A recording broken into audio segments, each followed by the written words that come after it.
So picking up where we left off, we ended on something like this, where we were doing these problems here using the long division. And now this last one, we gotta tackle this last one. And again, let's tackle it using what we just learned, which is the long division. So let's actually do the division in this case and see what we get. X squared plus 1x cubed plus 3x squared plus 1. And I want to see what I get. So how many times does x squared go into x cubed? X times. Then I get x cubed plus x, and I gotta be careful with that, right? So it's x cubed plus x, and then I subtract the whole thing. So what am I gonna get? This cancels with this. This 3x squared just comes down, and it's minus the x, and then plus 1.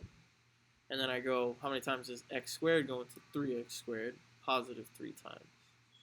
I distribute the 3x squared plus 3 in this case. I subtract on both sides. This is going to give me 0. Negative x comes down, and then 1 minus 3 is negative 2. And this is my remainder, which is the same thing as negative 1 times x plus 2. Because I could write it as minus in writing this, because now instead of me writing this division inside this integral, I write that it is going to be x plus 3, what I got right here, minus the remainder over the divisor. And in this case, there's an added thing that we need to do, which is that we need to split this up as well when it comes its time.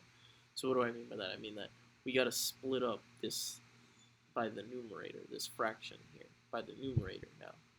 And you'll see how it is that we do that. So the first thing is the antiderivative of x is x squared over 2.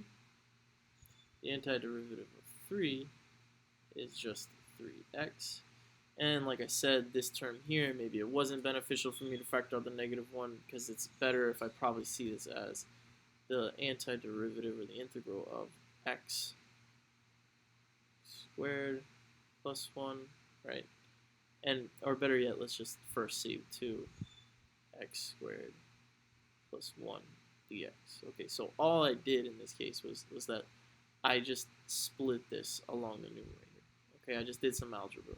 Okay, I just wrote it as x over x squared plus 1 plus 2 over x squared plus 1, right? You can go backwards probably more easily. You can see that this is the same denominator, so you just add the numerators and you get back this one. Now it's minus both of these because I'm going to evaluate each of these antiderivatives separately. So I'm going to do minus the antiderivative.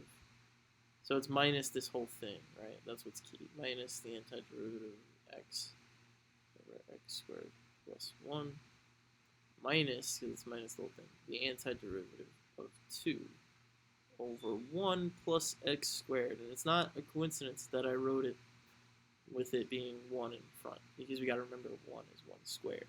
Why does that matter? Oh, I don't know yet. Let's figure it out. Why? Why does that matter? Okay. Now, this here, okay? In this one, okay, this is going to be a u substitution, okay? The derivative of x squared plus 1 is just 2x, and then the x's are going to cancel. So I'm going to see what I have here. So in this first one, right, I'm going to do u equals x squared plus 1. Du is then 2x dx, and then if I like, dx is equal to 1 over 2x du. And then now I substitute this all in here, and I'm going to get minus the x. I'll leave at first. Okay, so I forgot to write the dx in this. Sorry. So there's a dx in that antiderivative as well, right? Don't forget that, because then when you substitute in, it's going to look a little weird, right? U, and then instead of writing dx, I write 1 over 2, which is 1 over 2. Over here, that can come out, but the x stayed in the bottom, and then there's the du right up here, and the x divided by x cancels, and I'm just left with and I'll rewrite it again, x squared over 2 plus 3x minus 1 over 2, the integral of 1 over u du, and then this other thing that we also got to handle. We also got to manage this. I'm going to factor out the 2 right away. 1 over 1 squared plus x squared. And again, why am I writing it as 1 squared? You do not know yet. Maybe you do, but there's a particular reason why I put it as 1 squared. But let's look at this. So 1 over u du, we should now see is ln absolute value of u. I'm going to finish writing it up here. So then I get x squared over 2 plus 3x minus 1/2 ln absolute value of u minus, and now I'll do this, 2 times this here. Let's look at this one. This one here, if you go back to this page, right, it's of the form 1 over a squared plus u squared equals this here, right? What is that? What's the rule, right? Let's write down the thing there. 1 over a squared plus u squared du. The antiderivative we say is, let's go back, let's make sure, is arctan u over a plus c. Arctan u over a plus c. And what do I have in this case? I got a as being 1 and u as being x. So in my case, I know immediately that then the 2 I already took out, this is going to be 2 times arctan.